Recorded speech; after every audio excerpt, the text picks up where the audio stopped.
I was standing in her doorway with roses in one hand and my phone in the other, reading the text my wife had just sent. "Baby, just come straight to Mom's. She's expecting us." But when Claudette opened that door and looked at me like I was something stuck to the bottom of her shoe, those weren't the eyes of a woman expecting company. Those were the eyes of someone who'd been waiting years to say what came out of her mouth next. "You're not welcome here, Isaiah. Not anymore. Not ever again." The roses dropped. My phone nearly did too. And in that moment, standing on that porch in the October cold, while leaves swirled around my feet like they were dancing to song I couldn't hear, I realized I'd been living in a story someone else had been writing. A story where I was the villain. A story where I'd already lost everything, and I was the last one to know. If you've ever trusted the wrong person with your whole life, if you've ever been blindsided by someone who smiled in your face while sharpening the knife for your back, then you need to hear what happened next. Because what I discovered that day didn't just break me, it rebuilt me from the ground up. Before we get into this, do me a favor. Hit that subscribe button, drop a comment, and tell me what part of the world you're watching from. And if this story hits you the way it still hits me, leave a like. Because I need to know I'm not alone in this.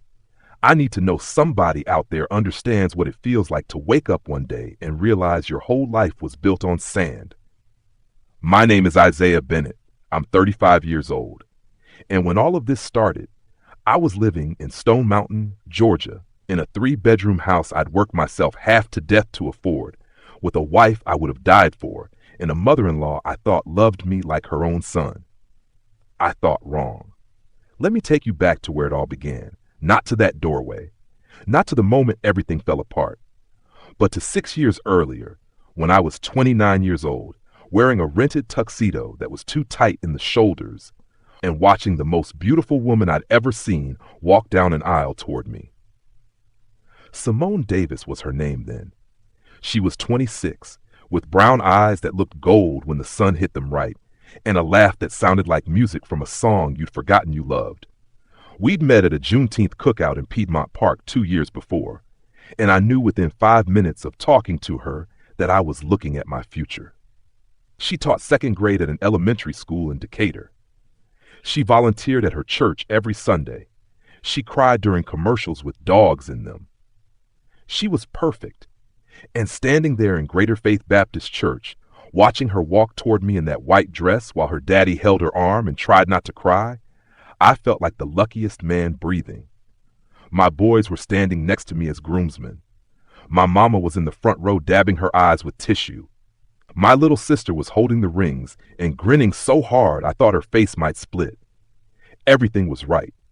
Everything was exactly how it was supposed to be. Except for one thing I didn't notice at the time. One detail my brain filed away but didn't understand until years later when it was too late to matter. When Simone reached the altar and her father placed her hand in mine, I looked past her for just a second. I looked at Claudette Davis, sitting in that front pew in a lavender dress and a hat that probably cost more than my car payment. And she wasn't smiling. Everyone else in that church was smiling. The pastor was smiling. The organist was smiling. The kids in the back were smiling. But Claudette was looking at me with her lips pressed together in a thin line, and her eyes were cold as January. I told myself she was just emotional, losing her baby girl to marriage.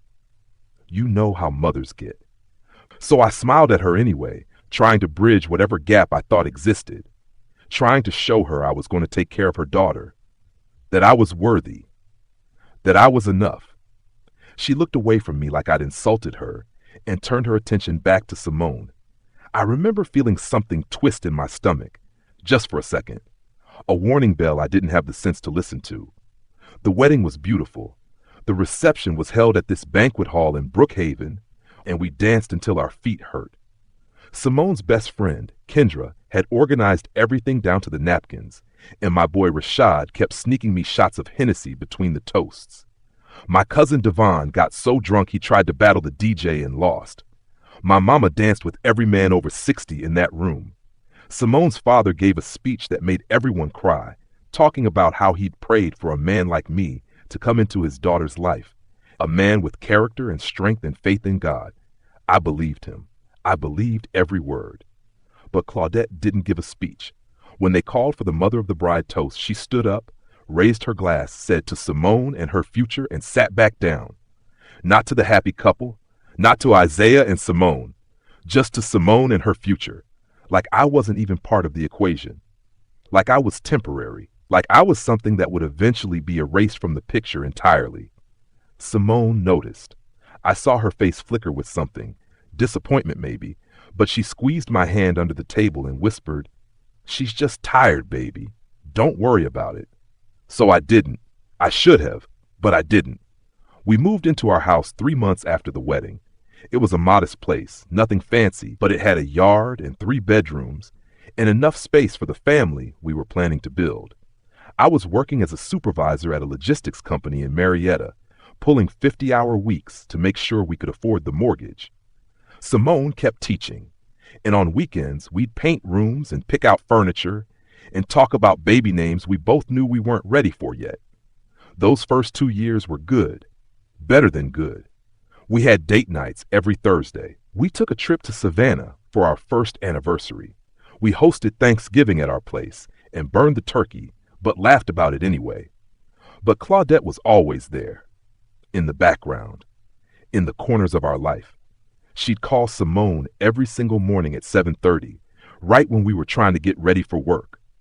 She'd show up unannounced on Saturday mornings with groceries we didn't ask for and opinions we didn't need. She'd walk through our house rearranging things, saying stuff like, "Simone, baby, you can't keep a house like this," even though our house was clean.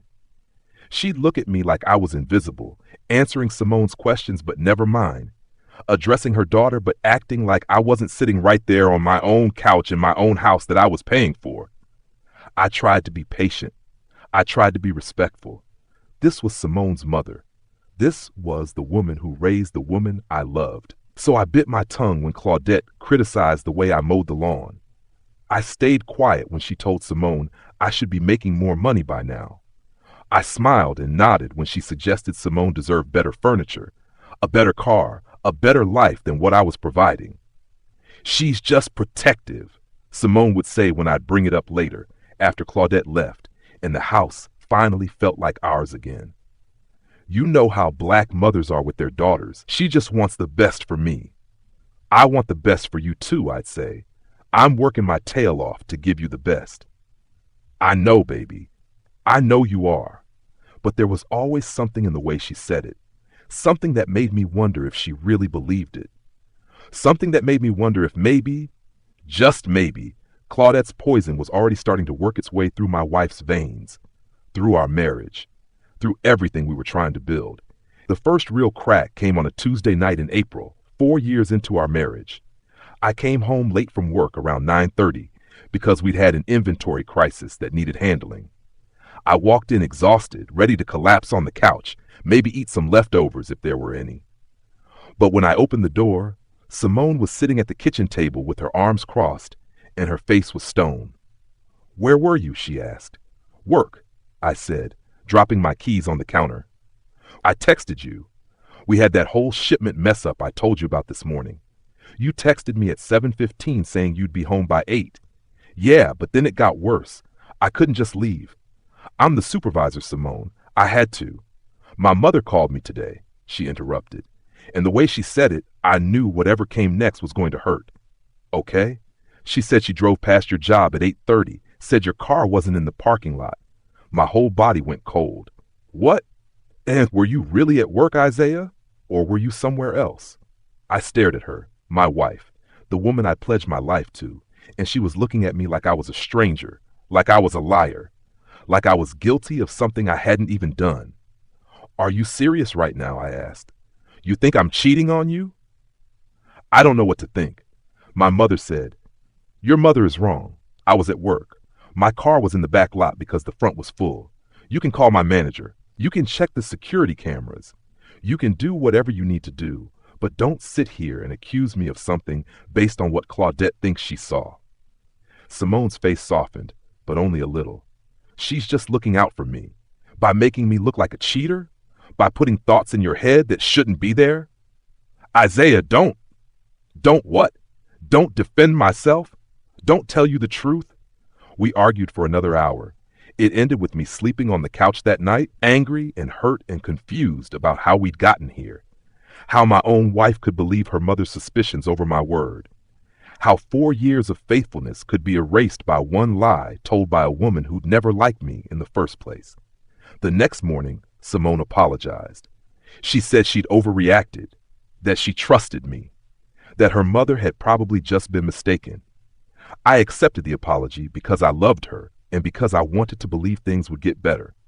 But something had shifted. Some line had been crossed that we couldn't uncross.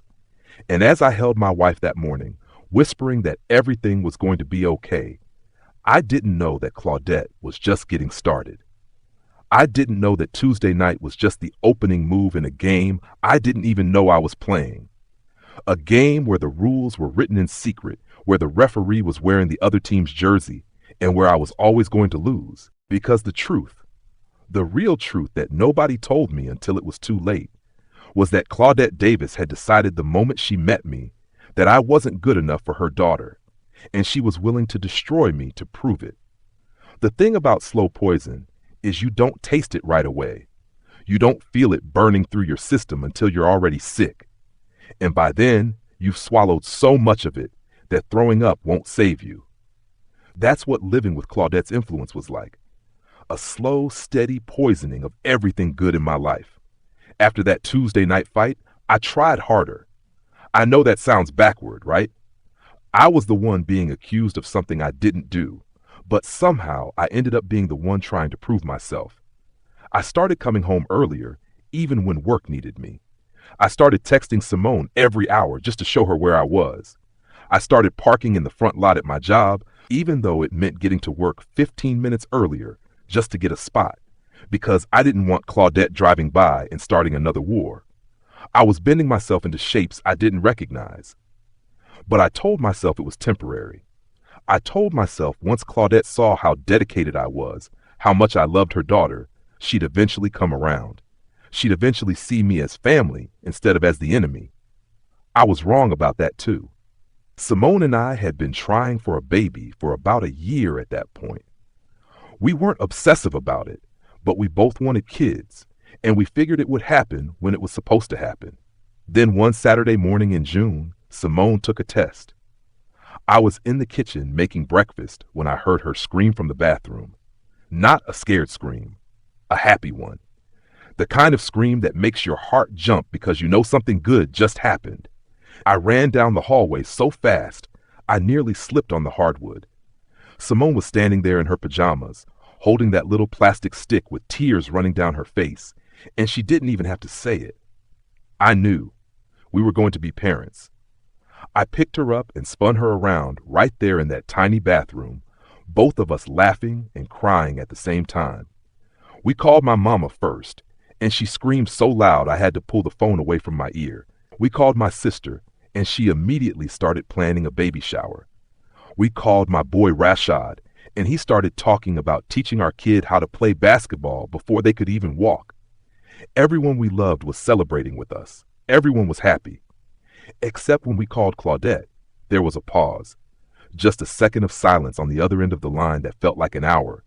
Then she said, "Well, I suppose congratulations are in order. Not excited, not joyful, just polite. Like Simone had told her we'd bought a new dishwasher or something equally unimportant. Mama, aren't you excited?" Simone asked, and I could hear the disappointment in her voice. "Of course I am, baby. I hope you two are ready for this. Babies are expensive, and Isaiah's job is fine, Mama. We're fine. We're more than fine. If you say so, sweetheart, I'll talk to you later." And she hung up. Just like that. "No, I'm so happy for you. No, I can't wait to be a grandmother." Just doubt wrapped up in concern, wrapped up in a tone that said she didn't think we could handle it. Simone cried after that call. Not happy tears anymore. Hurt tears.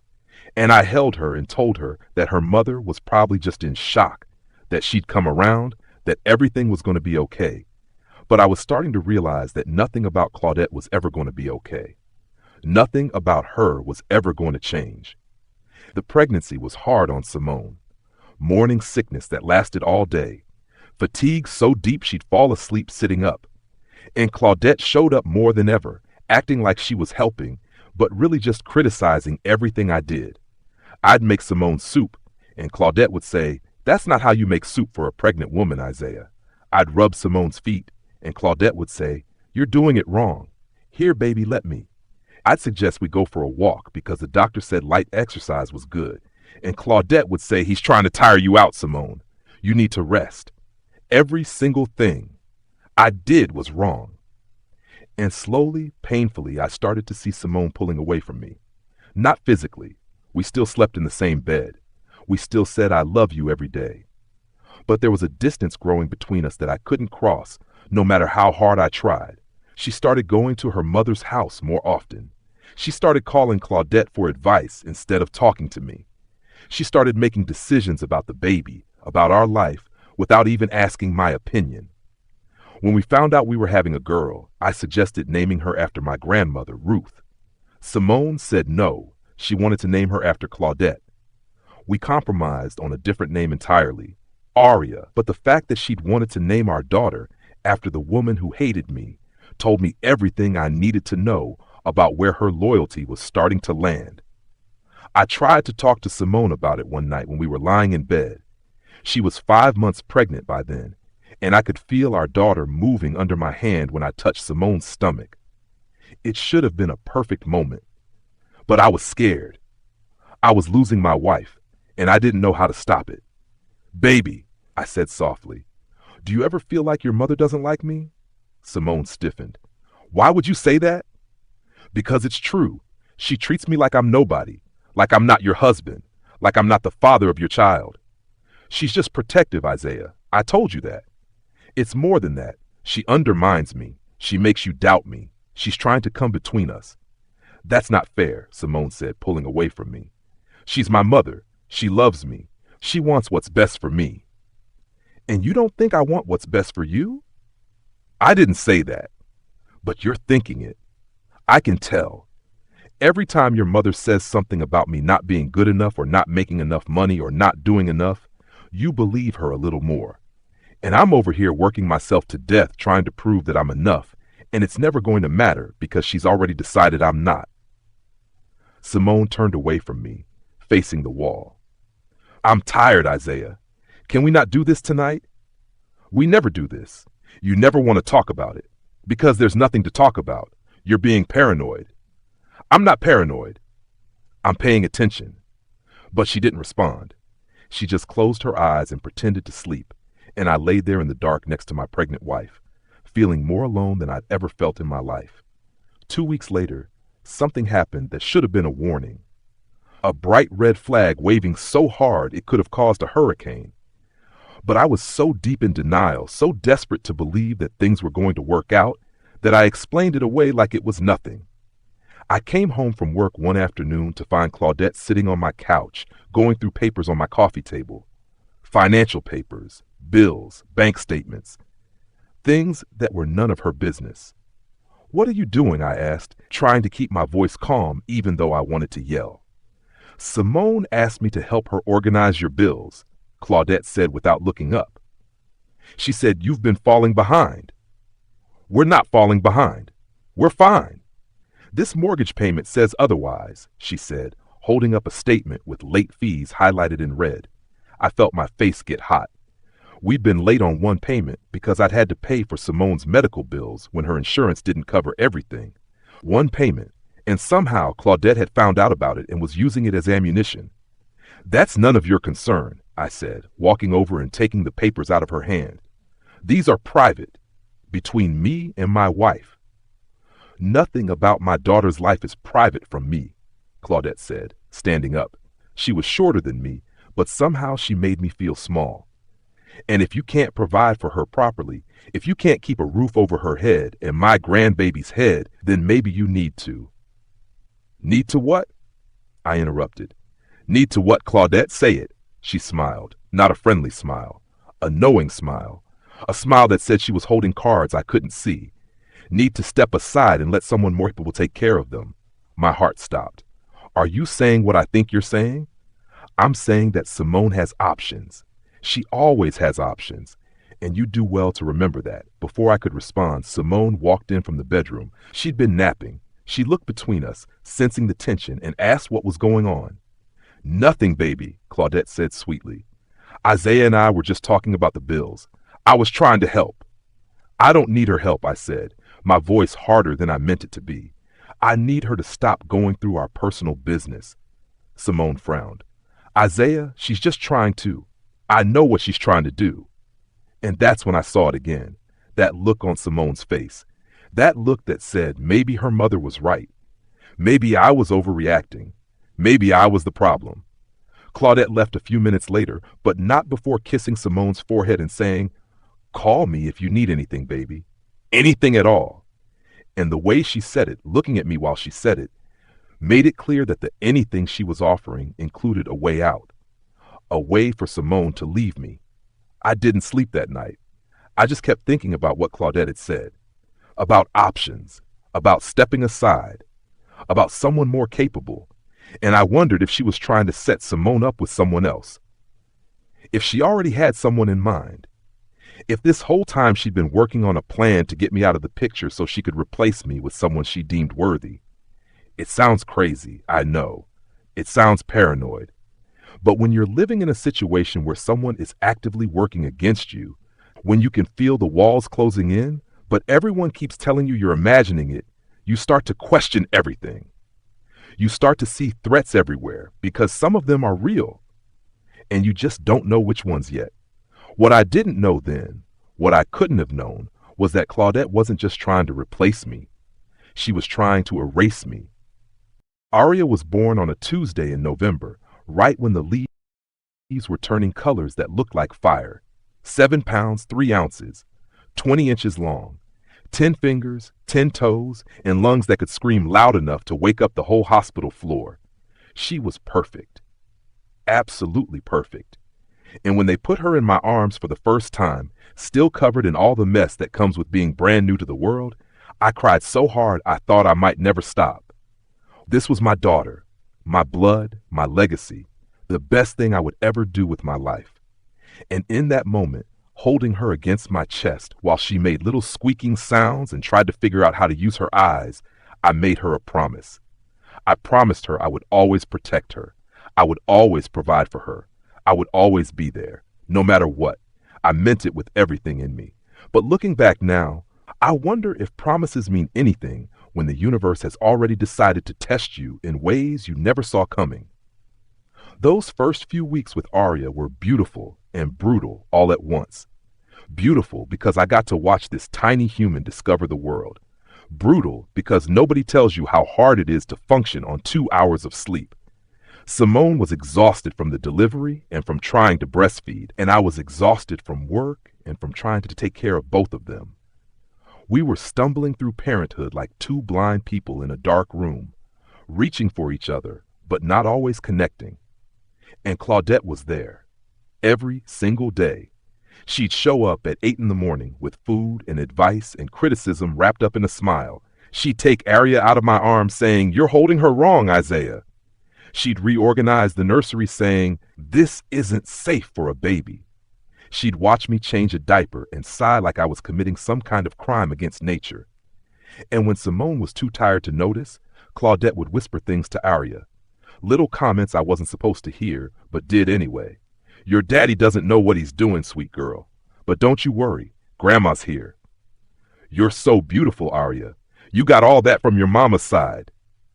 One day you'll understand that not every man is meant to be a father. Some men just aren't built for it. I'd confront her sometimes. I'd say, "Claudette, I can handle my own daughter." And she'd smile at me with her eyes cold and say, "Of course you can, Isaiah. I'm just trying to help." But her help felt like sabotage. Her presence felt like occupation. My own house didn't feel like mine anymore. Simone was too exhausted to see it.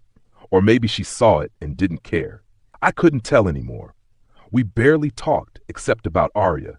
We barely touched except to pass the baby back and forth. We were becoming roommates instead of partners, parents instead of lovers. And somewhere in all of that exhaustion and responsibility and constant presence of Claudette, we were losing each other. 3 months after Aria was born, I got a promotion at work. Regional supervisor, better pay, better benefits, better hours, which meant I'd actually get to be home for dinner more often. I was excited. This was what we needed. This was proof that I could provide, that I was moving up, that Claudette was wrong about me not being capable. I came home that Friday evening with a bottle of sparkling cider and takeout from Simone's favorite restaurant, ready to celebrate. But when I walked in, Claudette was there again, sitting on the couch holding Aria while Simone was in the kitchen heating up a bottle. "We got the promotion," I announced, grinning like an idiot. Simone turned around, and for a second I saw happiness in her eyes. Real happiness. "Baby, that's amazing. I'm so proud of you." But before I could respond, Claudette spoke up. "Regional supervisor? That's a lot more responsibility, isn't it?" "Yeah," I said, "but better pay too." Which means longer hours, I imagine. More travel, more time away from home. The happiness in Simone's eyes flickered. "Travel? Not much," I said quickly. "Maybe a few trips a year, but it's worth it. This is what we've been working toward." "What you've been working toward," Claudette said, bouncing Aria gently. "But what about what Simone's been working toward? What about her needs? She's home all day with a baby while you're off chasing promotions, and now you're going to be gone even more." That's not how it is," I stammered, but Simone wasn't smiling anymore. She was looking at me with questions in her eyes. Questions Claudette had planted there like seeds in poisoned soil. We didn't celebrate that night. We ate the takeout in silence, while Claudette stayed an extra hour talking about how hard it was to raise kids as a single mother, because Simone's father had traveled for work when Simone was little. She told stories about missed birthdays and broken promises and evenings spent alone. And with every word, I watched my wife pull further away from me. After Claudette finally left, I tried to explain. I tried to tell Simone that this promotion was good for us, for our family, for our future. But she was tired. She was overwhelmed. And she was starting to believe that maybe her mother was right. Maybe I was choosing work over family. Maybe I was going to become the kind of father who was never there. "I would never do that," I told her, holding both her hands. "I would never abandon you or Aria. This promotion means I can give you both a better life." "I don't need a better life," Simone said quietly. "I need you here. I am here. But for how long?" That question hung in the air like smoke, and I didn't have an answer that would satisfy either of us, because the truth was I didn't know. I didn't know how much this promotion would demand. I didn't know if I could balance it all. I didn't know if I was enough. And Simone's doubt was starting to feel like prophecy. That was the winter Simone stopped letting me in. Not all at once. Not with any dramatic announcement. Just slowly, quietly, like a door closing inch by inch until one day you realize you're locked out and you don't remember when it happened or why. She stopped telling me about her day. She stopped asking about mine. She stopped reaching for me in bed at night. She stopped laughing at my jokes. She stopped defending me when Claudette would make her little comments. She just stopped. And I was left standing in my own marriage feeling like a stranger, wondering how we'd gotten here and if there was any way back. One Saturday in February, I came home from running errands to find Claudette's car in the driveway again.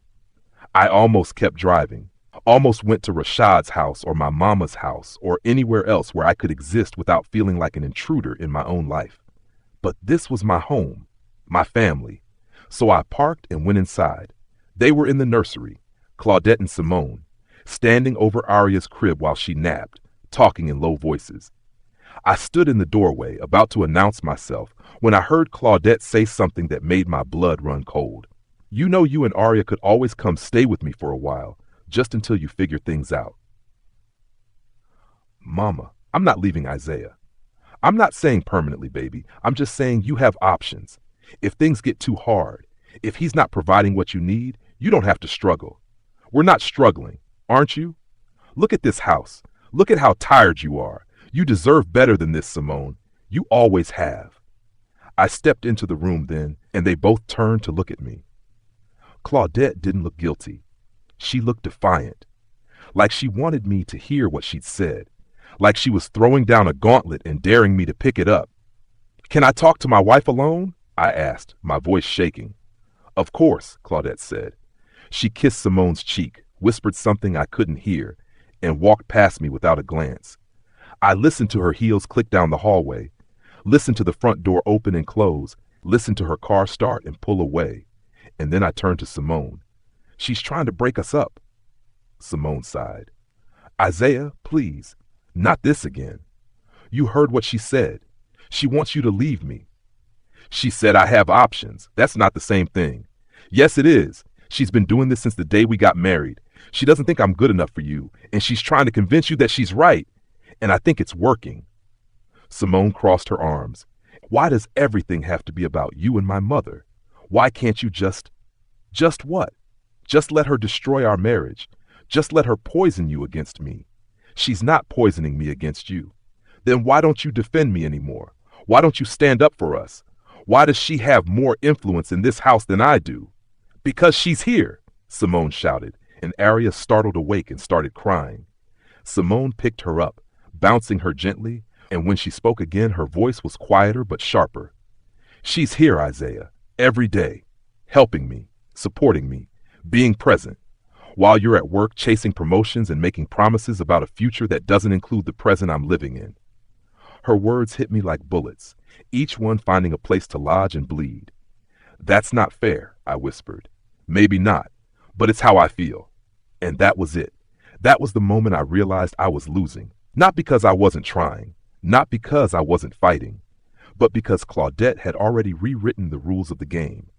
She'd convinced Simone that my love was absence, that my work was abandonment, that my promises were lies. And no matter how hard I tried to prove otherwise, I was always going to fall short of the impossible standard she'd set. I left the nursery. I left Simone standing there with our daughter. And I sat in my car in the driveway for 20 minutes, trying to figure out how to save something that was already drowning. That was the winter I started noticing other things. Little things that didn't quite add up. Simone's phone would buzz and she'd look at it and smile, then put it away quickly when she saw me watching. She'd come home from her mother's house later than she said she would, with vague explanations about traffic or errands. She'd smell different sometimes, not like perfume or cologne, just different, like she'd been somewhere I wasn't. I didn't want to be that husband, the suspicious one, the paranoid one. But Claudette's comment about options kept playing in my head, and I couldn't help but wonder if those options had a name, a face, a voice that wasn't mine. One night I asked her straight out, "Are you seeing someone else?" Simone looked at me like I'd slapped her. "What? Isaiah, no. How could you even ask me that?" "Because something's different. You're different, and I just need to know if I'm fighting for something that's already gone." "I'm not cheating on you," she said firmly. "But you're right. Something is different. I'm different. Because I'm tired, Isaiah. I'm tired of feeling like I have to choose between you and my mother. I'm tired of the fighting. I'm tired of feeling like I'm failing at everything." "You're not failing." "Then why does it feel like I am?" We stood there in our bedroom, the space between us feeling wider than the room itself, and I wanted to reach for her.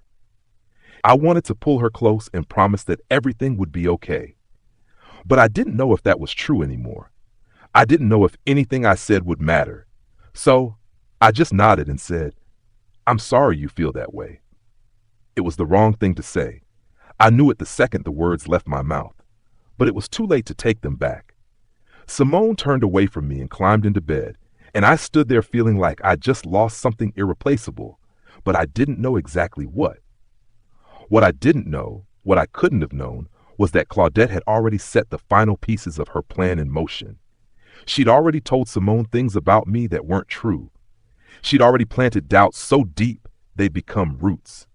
She'd already introduced Simone to someone new, someone better, someone she approved of. And in 6 months, when I'd be standing on that porch holding roses while Claudette told me I wasn't welcome anymore, I'd finally understand that I hadn't been fighting to save my marriage. I'd been attending its funeral. Spring came to Georgia the way it always does, fast and beautiful and full of lies about new beginnings. The dogwoods bloomed white and pink along our street. The air smelled like fresh-cut grass and possibility. And inside our house, everything was dying. Simone and I were living like ghosts by then, passing each other in hallways, speaking in short sentences about Arya and groceries and bills, sleeping in the same bed, but might as well have been in different states. I'd reach for her sometimes in the dark, hoping maybe physical closeness could bridge the emotional distance, but she'd tense up and mumble something about being tired. Always somewhere else, even when she was right there. I threw myself into work because it was the only place I felt competent anymore, the only place where I knew the rules and knew how to win. My team was performing well. My boss was impressed. I was traveling like Claudette predicted, but not as much as she'd made it sound. Maybe 2 trips a month, usually just overnight. But every time I left, I'd come home to find Claudette had been there. Her perfume lingering in the air, her opinions rearranged in my wife's head like furniture I'd have to work around. It was during one of those trips, a 2-day conference in Nashville, that things finally broke open in a way I couldn't ignore anymore. I'd called Simone that first night around 9 o'clock just to check in. She didn't answer. I tried again at 9:30. No answer. I texted her. Nothing. By 10, I was starting to worry. By 11, I was pacing my hotel room, wondering if something was wrong with Arya, if there was an emergency, if I needed to get in the car and drive the 4 hours home. She finally texted me back at 11:30. Sorry, phone was on silent. We're fine. Arya's asleep. Go to bed. Just like that. No explanation, no details, just a dismissal that felt like a door slamming. I barely slept that night. And when I got home the next evening, earlier than I'd told her because the conference ended early, I found her in the kitchen on the phone, laughing. Actually laughing. A sound I hadn't heard in months. She looked happy, relaxed, beautiful in a way that made my chest hurt because I couldn't remember the last time I'd made her look like that. When she saw me standing in the doorway, the smile dropped off her face like I'd turned off a switch. I gotta go, she said quickly into the phone. Yeah, okay, talk to you later. She hung up and set the phone face down on the counter. You're home early. Conference ended sooner than expected. Who was that? Just Kendra. But I knew Simone's voice when she talked to Kendra. This wasn't it.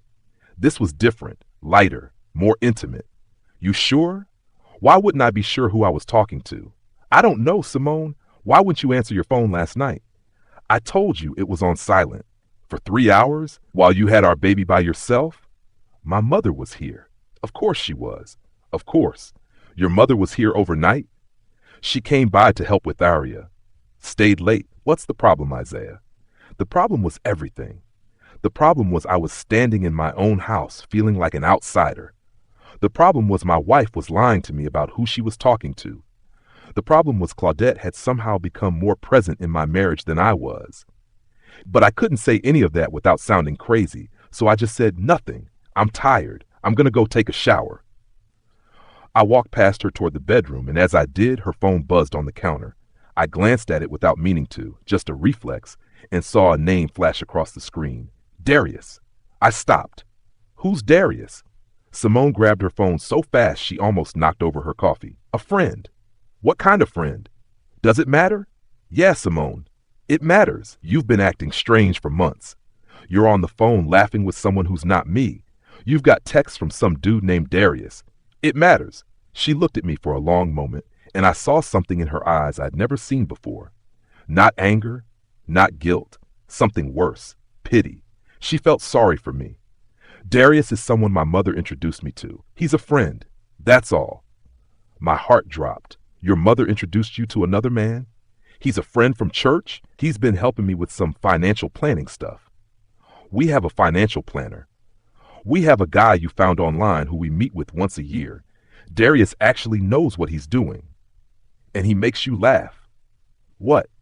When you were on the phone just now, you were laughing. Really laughing. When's the last time you laughed like that with me? Simone's face softened, but not in a good way. In a sad way. Like she was looking at something broken she didn't know how to fix. Isaiah, you're reading too much into this.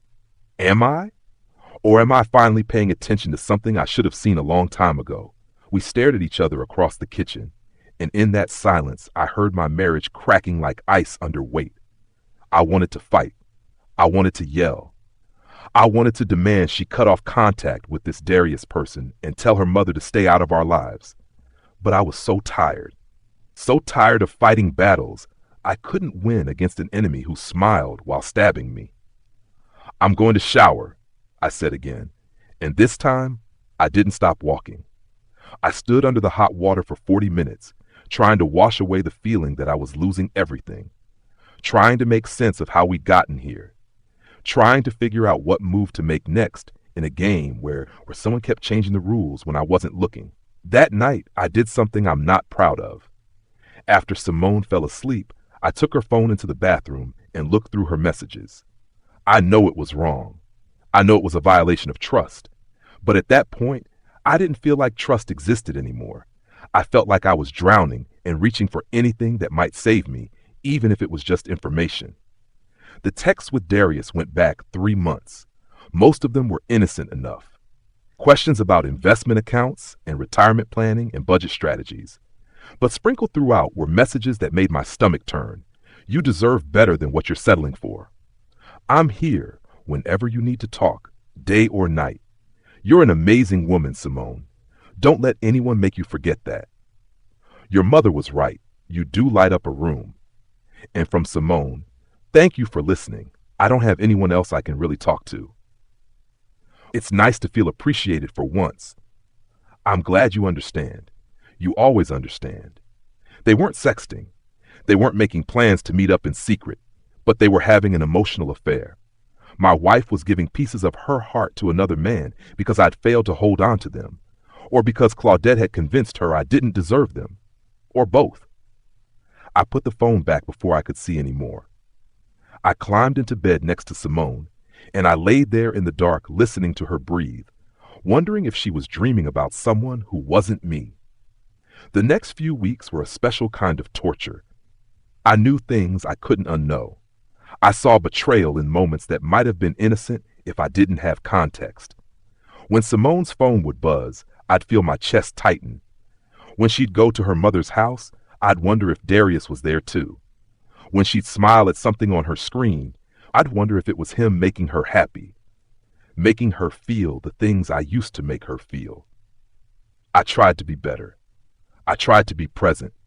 I came home earlier. I helped more with Aria. I planned date nights that Simone would cancel last minute because she was too tired or because Claudette had made other plans for her. I bought flowers that sat dying in a vase because nobody cared enough to change the water. I said, I love you, to silences that felt like answers in themselves. And through it all, Claudette kept showing up, kept whispering, kept pulling Simone further away. I'd walk into a room and they'd stop talking. I'd ask what they were discussing and get vague answers. I'd suggest family activities and get shot down because Mama already planned something. I was being erased from my own life in real time, and nobody seemed to care except me. One Saturday in May, I finally hit my breaking point. Claudette had shown up unannounced again, this time with Darius. They were all in the living room when I came downstairs from a nap.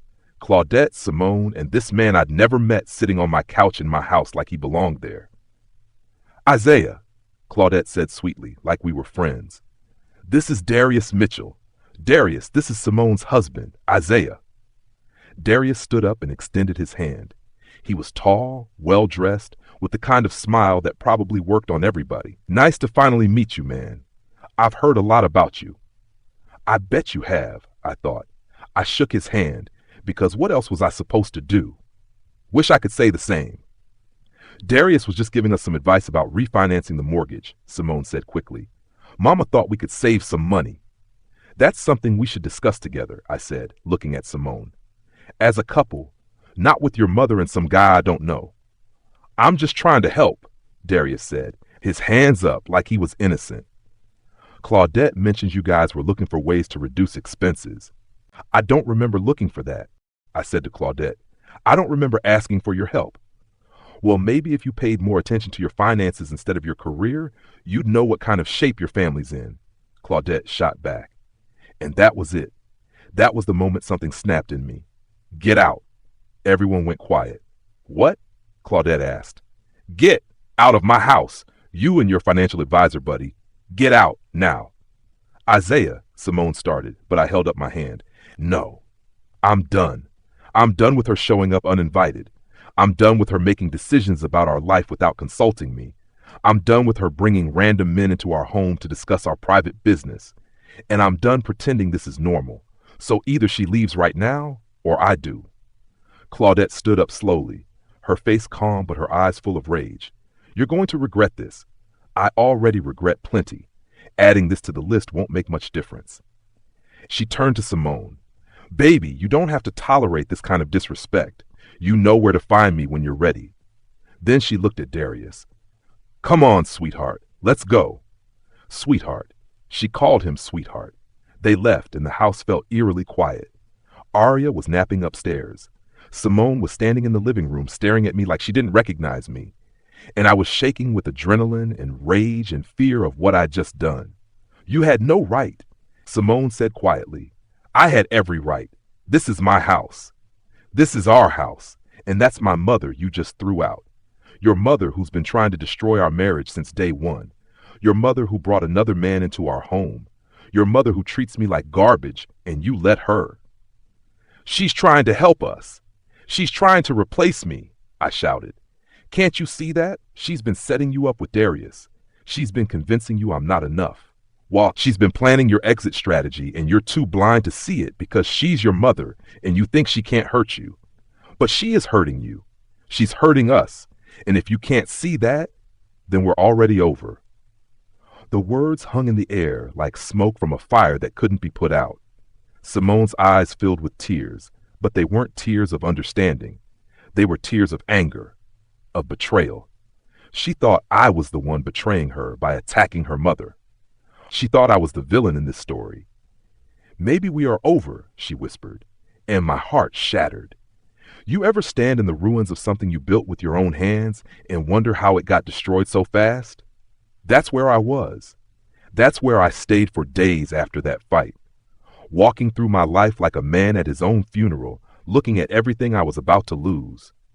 Simone barely spoke to me after I threw Claudette out. She'd talk about Arya, about logistics, about what we needed from the store, but nothing real, nothing that mattered. We existed in the same space but lived in different worlds. At night, she'd climb into bed facing the wall, and I'd lay there on my back staring at the ceiling, wondering if this was it, wondering if every marriage had a moment where it died, and you just got to choose whether to bury it or keep the corpse around pretending it was still breathing. I called my mama one night, standing in the garage because it was the only place in the house where I felt like I could speak freely, told her everything. The fighting, Claudette, Darius, the distance growing between me and Simone like a canyon I couldn't cross. Baby, Mama said, and her voice had that mix of sympathy and sternness that only black mothers can pull off. You can't control what Claudette does, but you can control how you respond.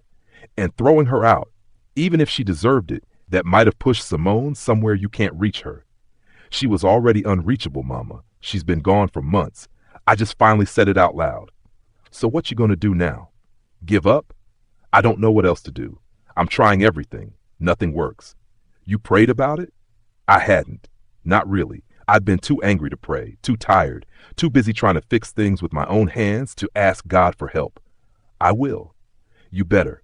'Cause from where I'm sitting, this sounds like spiritual warfare, baby. And you can't fight that battle alone.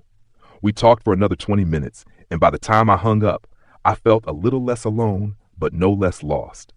I prayed that night for the first time in months, asked God to save my marriage, asked him to open Simone's eyes, asked him to protect my family from whatever was coming. I didn't hear any answers, but at least I'd asked the questions. Memorial Day weekend, Simone told me she was taking Arya to her mother's house for a few days, said she needed space to think, space to figure out what she wanted. I asked if I could come. She said no. I asked if we could talk first. She said we talked enough. I watched her pack a bag for herself and for Arya, and I felt like I was watching my life get packed away with the diapers and the bottles and the tiny pink outfits. I helped carry everything to the car because what else was I supposed to do? I kissed Arya's forehead and whispered, "Daddy loves you," and she smiled at me with no idea that her parents were falling apart. I looked at Simone, hoping to see something in her eyes that said we still had a chance, but she just looked tired, done. "I'll call you in a few days," she said. "Simone, please, let's just..." I need space, Isaiah. Please respect that. So I did. Because what choice did I have? I stood in the driveway and watched my wife and daughter drive away, and I wondered if this was the last time I'd see them as a family. If this was the beginning of a different life. A life where I was a visitor instead of a husband and father. A life where I saw my daughter on weekends and holidays and paid child support instead of a mortgage. A life where I'd lost everything that mattered because I couldn't beat a woman who decided from the beginning that I wasn't worthy. That weekend was the longest of my life. I cleaned the house top to bottom because I needed something to do. I called Rashad and my sister and told them what was happening. They offered to come over to keep me company, but I said no. I needed to sit in the silence, needed to feel the weight of what was happening, needed to stop running from the truth that my marriage might actually be over. Sunday morning, I went to church by myself for the first time since Arya was born, sat in the back, listened to the pastor preach about restoration and redemption and trusting God even when everything looks hopeless. I wanted to believe it, wanted to feel hope rise up in my chest and tell me everything was going to be okay. But all I felt was empty. After service, I was walking to my car when someone called my name. I turned around and saw Jerome Walker, an older man from the church who'd been married for 40-something years.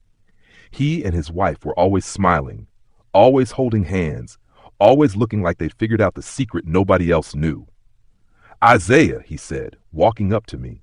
Haven't seen you around much lately. Been dealing with some stuff at home. I figured. Your mama told my wife you were going through a rough patch. He paused, looking at me with eyes that had seen too much life to judge anybody. Can I tell you something? Sure. Marriage is a covenant, not a feeling. Feelings change every day, but a covenant stands even when the feelings are gone, even when the other person gives up, even when the enemy comes at you with everything he's got. You hold on to that covenant with both hands and you don't let go until God tells you to. What if she already let go? Then you hold on for both of you. You pray, you fight, you show her what real love looks like even when she can't see it. Because sometimes people forget how to love right. Sometimes they get confused. Sometimes the enemy whispers lies so loud they start sounding like truth. But that don't mean the covenant is broken. It just means it's being tested. I felt tears burning in my eyes. I don't know if I'm strong enough for that. You're not. That's why you need God. Let him fight for you, son. You just stay faithful. Jerome squeezed my shoulder and walked away, leaving me standing in that parking lot, feeling like I'd just been handed a lifeline I didn't know how to grab. I went home and I prayed again. Harder this time. Longer. I asked God to fight for my marriage. Asked him to reveal whatever truth needed to be revealed. Asked him to protect Simone and Arya from whatever schemes the enemy had planned. And for the first time in months, I felt something shift. Not a voice, not a sign, just a quiet knowing that this story wasn't over yet. Monday evening, Simone called. Can you come to my mother's house tomorrow? We need to talk. My heart started racing. About what? Just come tomorrow, around 6. Is Arya okay? She's fine. Just come, Isaiah. Okay? She hung up before I could ask anything else. I spent the rest of that night and all of Tuesday trying to prepare myself for whatever was coming. Trying to imagine every scenario. Trying to figure out what I'd say if she asked for a divorce. Trying to figure out if I'd fight or let go. Trying to figure out if Jerome was right about holding on or if I was just torturing myself by refusing to accept reality. Tuesday evening, I drove to Claudette's house with a bouquet of roses I'd stopped to buy. Simone loved roses. I thought maybe if I showed up with them, showed up trying, showed up one more time, proving I wasn't giving up, maybe it would matter. Maybe she'd see that I still loved her, that I was still fighting for us. The house was in Marietta, a nice neighborhood with big trees and perfectly maintained lawns. I'd been there maybe a dozen times in 6 years of marriage, always feeling uncomfortable, always feeling like I didn't belong. But I pulled up in front of that house with my roses and my hope and my determination to save my family. I walked up to the door and rang the bell, waited. My palms were sweating. My heart was pounding. I was ready to say whatever I needed to say, ready to apologize if that's what it took, ready to listen if that's what she needed, ready to fight for one more chance. The door opened, and Claudette stood there looking at me with a smile that was equal parts triumph and cruelty. "Isaiah," she said sweetly, "I'm surprised to see you. Simone called and told me to come, said we needed to talk." "Did she?" Claudette tilted her head. "That's interesting. Where is she?" "Oh, she's not here, sweetheart. She and Arya went out. Just me here." My blood went cold. "What?" I said, "Simone's not here, won't be back for a while." She leaned against the doorframe, blocking the entrance. "But since you're here, maybe you and I should talk." "About what?" "About the fact that you're not welcomed here. Not now. Not anymore. Not ever again." Those roses I was holding suddenly felt heavy. My whole body felt heavy. "What are you talking about?" "I'm talking about the fact that you've run your course, Isaiah. You served your purpose. You gave Simone a beautiful baby.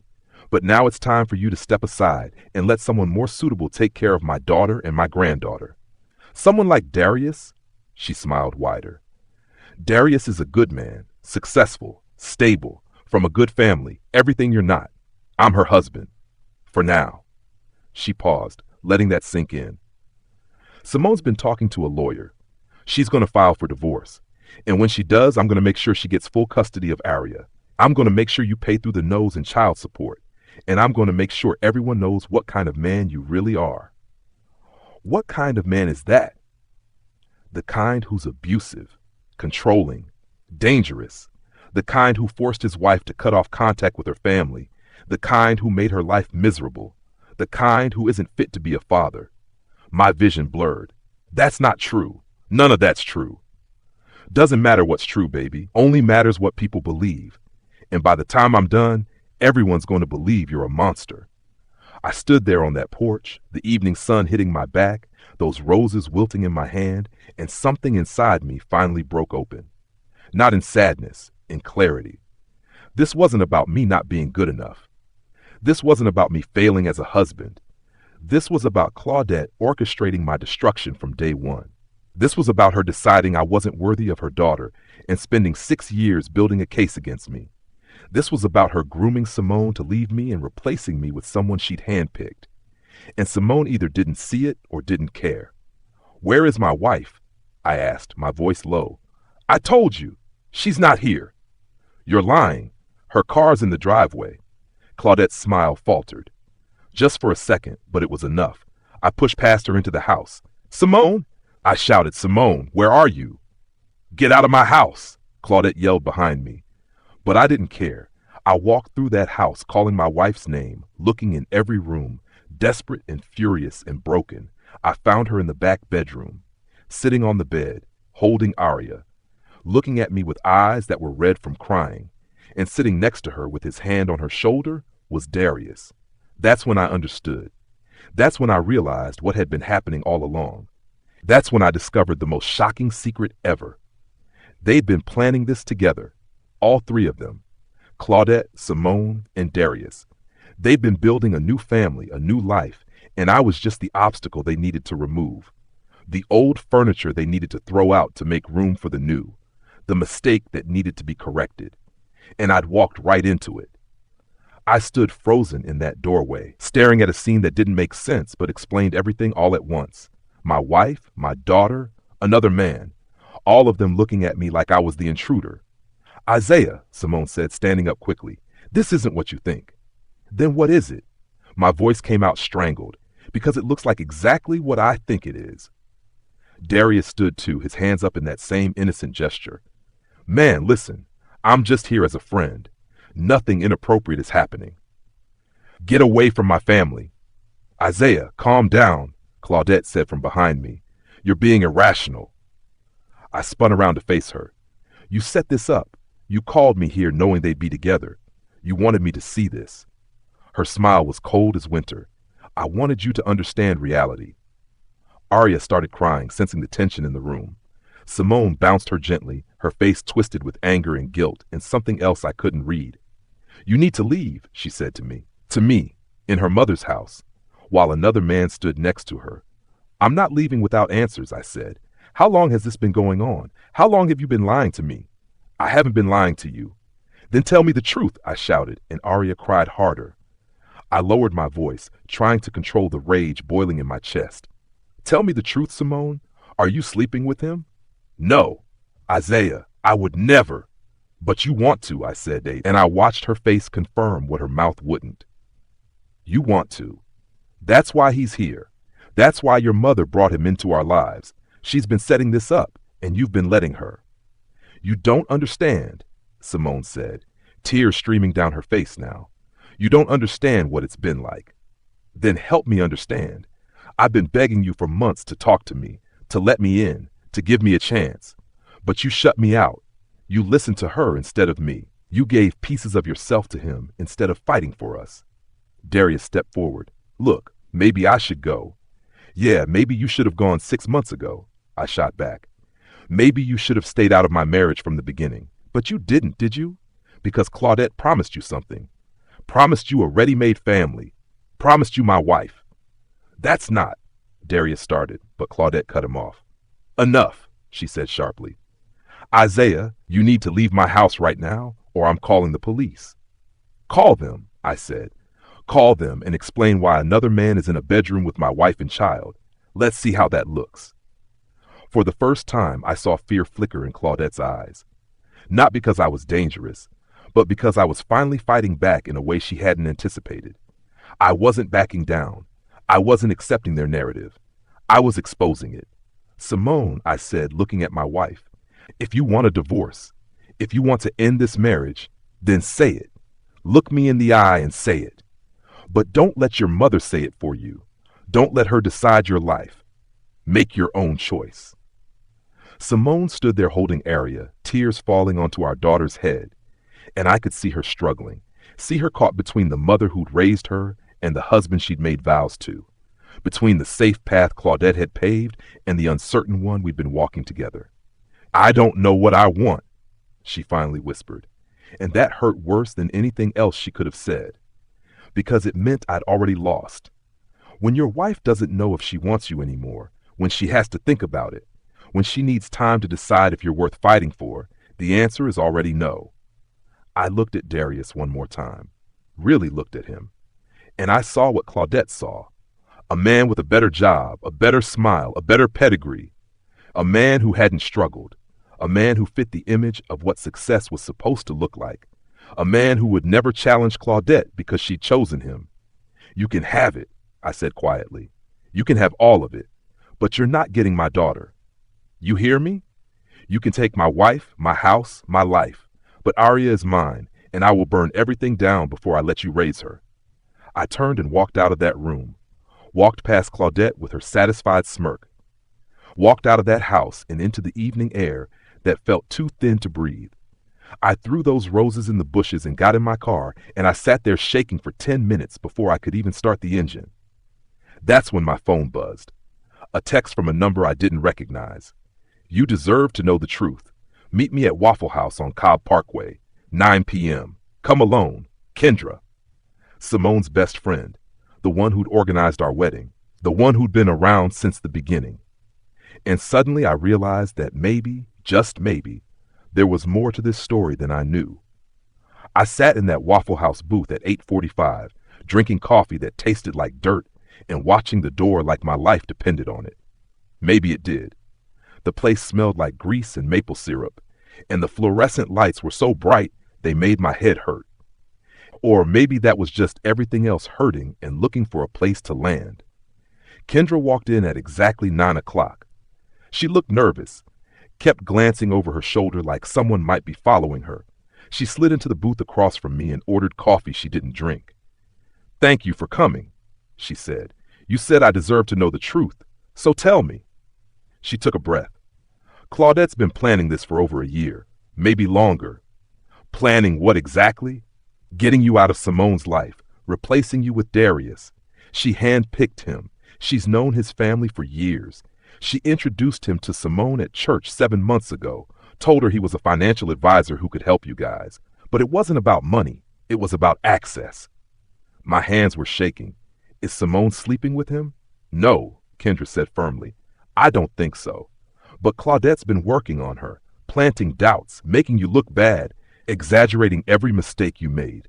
She even lied about stuff, Isaiah. That night, she said she drove past your job and your car wasn't there. She never drove by. She made it up.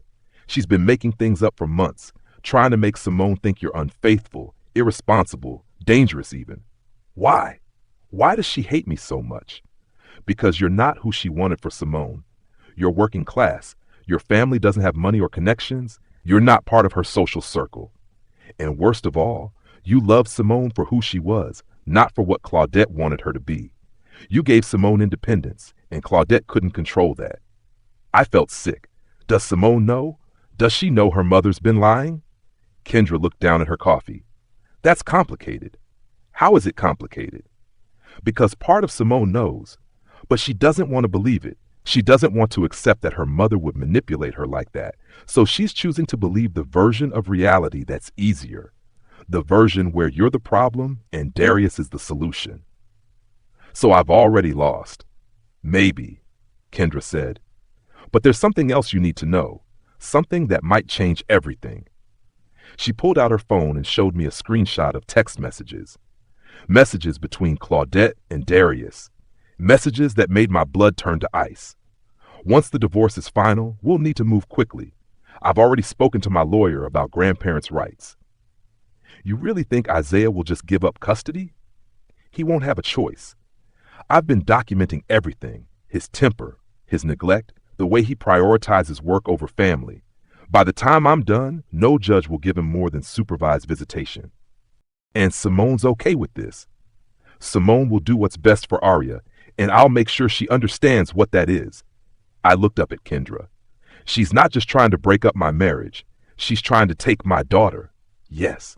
But why? What does she get out of this? Control, Kendra said.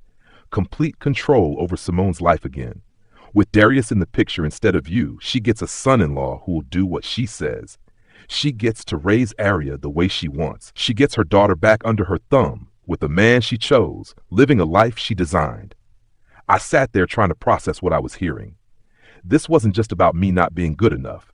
This was systematic, calculated, evil even. Claudette hadn't just disliked me. She'd waged a years-long campaign to destroy me and rebuild Simone's life without me in it. Why are you telling me this? I asked. Because Simone's my best friend, and I'm watching her make the biggest mistake of her life. She loves you, Isaiah. She's just buried it under so much doubt and confusion that she can't see it anymore. But if you give up now, Claudette wins, and Simone spends the rest of her life under her mother's control, wondering what might have been. So what am I supposed to do? Kendra leaned forward. Fight, but not the way you've been fighting. Stop trying to prove you're good enough. You are good enough. Start exposing what Claudette's really doing. Document everything. Get a lawyer. Protect your rights as a father. And most importantly, make Simone see the truth before it's too late. How do I do that? I'm working on it, she said. But I need you to trust me. Can you do that? I didn't have a lot of options left. I didn't have a lot of fight left either. But I had a daughter who deserved better than to be used as a pawn in her grandmother's sick game. And maybe, just maybe, I had a wife who was still worth fighting for. Yeah, I said, I can do that. Kendra smiled for the first time. Good, because there's one more thing Claudette doesn't know, and when it comes out, it's going to change everything. She stood up to leave, and I grabbed her wrist. Kendra, what is it? What's going to come out? She looked at me with eyes full of something I couldn't read. Pity maybe, or sympathy, or both. The truth about Darius, she said. The real reason Claudette chose him. And then she walked out, leaving me sitting there with more questions than answers, and a war I didn't know how to fight. The next 2 weeks were hell in slow motion. Simone stayed at her mother's house. My lawyer, a brother named Marcus Thompson that Rashad recommended, filed emergency motions for custody and visitation. Claudette filed a restraining order claiming I threatened her, which was a lie, but it meant I couldn't go near her house. Couldn't see my daughter except for supervised visits at some clinical office that smelled like bleach and broken families. I'd sit in those visitation rooms playing with Arya while some social worker watched us like I was dangerous. And my daughter would smile at me with no idea that her world was being ripped apart. She was only 8 months old, too young to understand, too young to know that her father was fighting the biggest battle of his life just to stay in hers. Simone wouldn't talk to me. Every call went to voicemail. Every text went unanswered. My lawyer said that was normal during divorce proceedings. But it didn't feel normal. It felt like death, like watching someone you love disappear while you're screaming their name and they can't hear you. But I did what Kendra said. I documented everything. Every lie Claudette told that I could prove. Every time she violated the custody order. Every message. Every interaction. Every moment that showed what she was really doing. Marcus said we were building a case, but it felt like I was building a coffin. Then one Thursday afternoon, Kendra called me. Can you meet me? It's important. We met at Piedmont Park, the same place where I'd met Simone all those years ago. The irony wasn't lost on me, starting and ending in the same spot, coming full circle in the worst way possible. I found out about Darius, Kendra said, sitting on a bench overlooking the pond. The real story. Tell me. He's not a financial advisor. I mean, he is, but that's not the whole truth. 3 years ago, he went through a nasty divorce.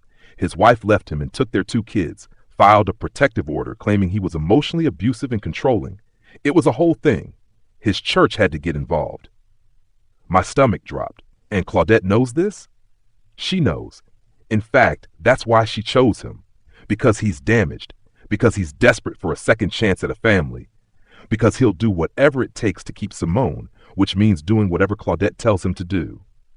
She didn't pick a good man for her daughter. She picked a broken one she could control. Does Simone know? No. Claudette told her he was widowed. Told her his wife died of cancer and he's been rebuilding his life? It's all lies, Isaiah. All of it. I felt something shift in my chest. Not hope exactly, but something close to it. How do we prove it? Kendra pulled out a folder. Court records. Interviews with people from his old church. Screenshots of social media posts his ex-wife made. It's all here. Everything Claudette doesn't want Simone to know. Why would Claudette risk this? Why bring someone like him around her daughter and granddaughter?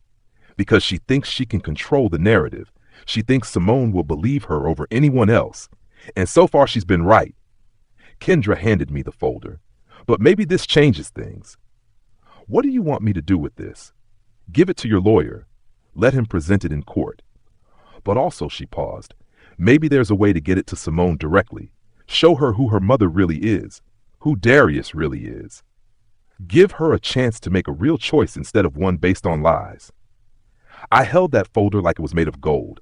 This was it. This was the ammunition I needed, not just to win custody, but maybe to wake Simone up, to make her see what I'd been seeing all along. There's one more thing, Kendra said, and this is the big one, the thing that's going to blow this whole situation apart. What is it? Claudette's been embezzling money from her job, has been for 2 years. She works in accounting for a medical supply company, and she's been skimming thousands of dollars. She's used some of it to pay off debts, but most of it, she's been funneling it into an account for Darius, setting him up financially, building the life she wants for him and Simone. I couldn't breathe. How do you know this? Because I work in the same building, different department, but same company, and I've been suspicious for months. So I did some digging, found irregularities, found transactions that didn't add up, and I reported it to corporate yesterday. Kendra, they're investigating her.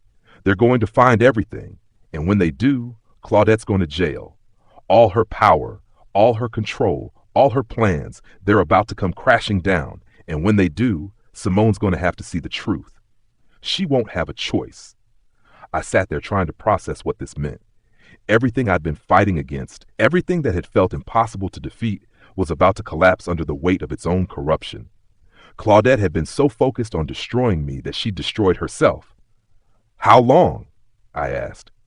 A week, maybe 2. Corporate's moving fast because of how much money's involved. Does Claudette know? Not yet, but she will soon. We sat there in silence, watching ducks swim across the pond like they didn't have a care in the world. And I thought about Jerome's words from church, about holding on to the covenant, about letting God fight for me. Maybe this was what that looked like. Maybe victory wasn't me winning through force or argument. Maybe it was truth finally coming to light in a way nobody could deny. Thank you, I said to Kendra, for risking everything to tell me this. Simone's my best friend, she said. But friendship doesn't mean watching someone destroy their life and saying nothing. Sometimes love looks like truth, even when truth hurts. I went home that night and I prayed, not for revenge, not for Claudette to suffer, but for truth to prevail, for Simone to see clearly, for Aria to be protected, for God to do what I couldn't. And I waited. The call came on a Tuesday, Simone's number flashing on my screen at 2 in the afternoon. I almost didn't answer because every other time I tried to call her, she'd ignored me. But something made me pick up. Isaiah. Her voice was broken, crying, panicked. I need you. Those 3 words made my heart stop. What's wrong? Is Aria okay? She's with Kendra. But Isaiah, my mother. Oh God, I can't believe this is happening. Simone, slow down. What's going on? She was arrested this morning. At her job. They said she was stealing money. They said she's been doing it for years. Isaiah, everyone was there. Her co-workers, the police, everyone. They walked her out in handcuffs. I closed my eyes. It was happening. Where are you? At her house. I'm trying to figure out what to do. They seized her bank accounts. They're saying she could go to prison. And Darius. She stopped, her voice catching. What about Darius? Some of the money went to him. He's being investigated too. Isaiah, he lied to me about everything. His past, his ex-wife, all of it. Kendra showed me proof, and I don't know what's real anymore. I don't know what to believe. Believe me, I said softly. Believe that I've been telling you the truth this whole time. Believe that your mother has been manipulating you. Believe that I love you, and I've never stopped loving you. She sobbed into the phone. I'm so sorry. I'm so sorry for everything, for not listening, for pushing you away, for letting her poison me against you. Isaiah, I almost lost you. I almost threw away our family for nothing. You didn't throw it away. We're still here. We can fix this. Can we, after everything I did? After everything I let happen? I thought about Jerome's words, about covenant, about holding on even when the other person lets go, about love that doesn't quit even when it has every reason to. Yes, I said, we can. But Simone, we have to do it differently. No more Claudette in the middle of our marriage. No more lies. No more secrets. We build something new, something real, and we do it together. I want that, she whispered. I want us back. Then come home. Bring Aria and come home. There was a long pause. Then I'm scared. Of what? That I broke us too bad. That you won't be able to forgive me. That even if we try, you'll always remember that I chose her over you. I'll remember, I said honestly. But I'll also remember that you came back. That when the truth finally came out, you chose us. That's what I'll hold on to. 2 hours later, my wife and daughter came home. Simone stood in the doorway of our house with Aria in her arms and a suitcase at her feet, and she looked at me like she was seeing me for the first time. I'm sorry, she said again. I know. How do we start over? We don't start over. We start from here, from truth, from now. She stepped inside, and I closed the door behind her, behind us. Behind the nightmare we've been living. And for the first time in months, our house felt like home again. That night, after Aria was asleep, Simone told me everything. How Claudette had been whispering poison for years. How she'd manufactured problems and exaggerated my flaws. How she'd introduced Darius as a friend but pushed for something more. How she'd made Simone doubt her own mind, her own heart, her own judgment. I wanted to believe you, Simone said, crying in my arms. But she was so convincing. She's my mother. I thought she had my best interests at heart. She did, I said. She just defined your best interests as what she wanted, not what you needed. I feel so stupid. You're not stupid. You were manipulated by someone you trusted. That's not your fault. We talked until 3 in the morning. About everything. About the hurt, the betrayal, the distance that had grown between us. About how to rebuild trust. About how to protect our family from ever being torn apart like that again. About counseling and boundaries and the hard work ahead of us. It wasn't fixed. One conversation doesn't undo months of damage. But it was a start. It was truth finally spoken out loud. It was 2 people who'd almost lost everything deciding that maybe, just maybe, what they had was worth fighting for. Claudette ended up pleading guilty to embezzlement. Got 3 years in prison, 2 years suspended. She's out now, living in a small apartment in Columbus, working at a grocery store. We don't talk to her. Simone tried once, about 6 months after everything happened, but Claudette still wouldn't take responsibility, still blamed me, still insisted she was trying to protect her daughter. So Simone made the hardest decision of her life and cut contact. Said she couldn't heal while still being poisoned. Darius disappeared. Last I heard, he moved to Florida. His reputation was destroyed when the truth came out, and I can't say I feel bad about that. You reap what you sow. Simone and I went to counseling for 18 months. Some days were good. Some days we wanted to quit. But we kept showing up, kept doing the work, kept choosing each other even when it was hard. We learned how to communicate without assuming the worst, how to set boundaries with people who don't have our best interests at heart, how to protect our marriage instead of taking it for granted. Aria's 3 now. Smart, beautiful, full of joy. She doesn't know how close she came to having a broken family, doesn't know that her grandmother almost destroyed everything. Maybe one day we'll tell her, maybe we won't. But what she will know is that her parents fought for each other, that love isn't just a feeling, it's a choice you make every single day. We had another baby last year, a son we named after my father.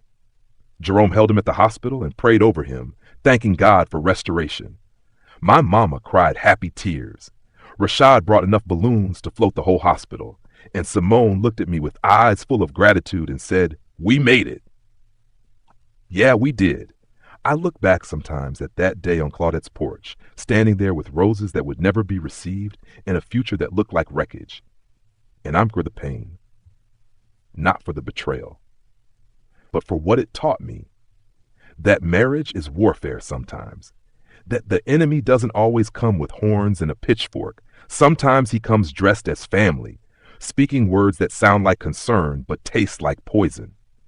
That you can't fix what you won't face.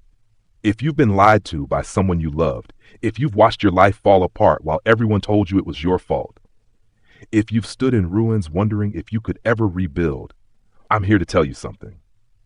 The story's not over. Even when it feels over. Even when you're standing in the dark with nothing but faith and stubbornness keeping you upright. Even when everyone's telling you to let go. Sometimes the greatest victory isn't avoiding the battle. It's surviving it. Learning from it, becoming someone new because of it. I'm not the same man I was 6 years ago, standing at that altar promising forever. I'm not even the same man I was 3 years ago, fighting for my marriage on Claudette's doorstep. I'm harder in some ways, softer in others, more careful about who I trust, more intentional about who I love, more aware that peace don't come cheap, but it's worth every price you pay. Simone's not the same either. She's stronger now, her own woman. Not her mother's daughter or anyone's puppet. She chose her family, chose truth, chose the hard road of rebuilding instead of the easy road of giving up. And every day she shows me that choosing us wasn't a mistake. We're not perfect. We still fight sometimes. We still have hard conversations. We still carry scars from what we survived. But we're here, together, building a life that's ours, not anyone else's design. If you made it this far in my story, drop a comment. Tell me where you're watching from. Tell me if any of this hit home. Because the thing about surviving hell is it don't mean nothing if you don't bring back a map for the people still trapped there. I was 35 when my mother-in-law told me I wasn't welcomed. I'm 38 now. 3 years older, 3 years wiser, 3 years more grateful, and I'm home. That's what peace looks like. Not the absence of struggle, but the presence of something worth struggling for. My name's Isaiah Bennett. This is my story. And if there's one thing I want you to remember, it's this. Don't let anybody write your ending for you. Not family, not friends, not fear. You hold on to what matters. You fight for truth. You trust God when you can't see the way forward. And when you finally find peace, when you finally make it home, you'll realize the battle made you exactly who you need.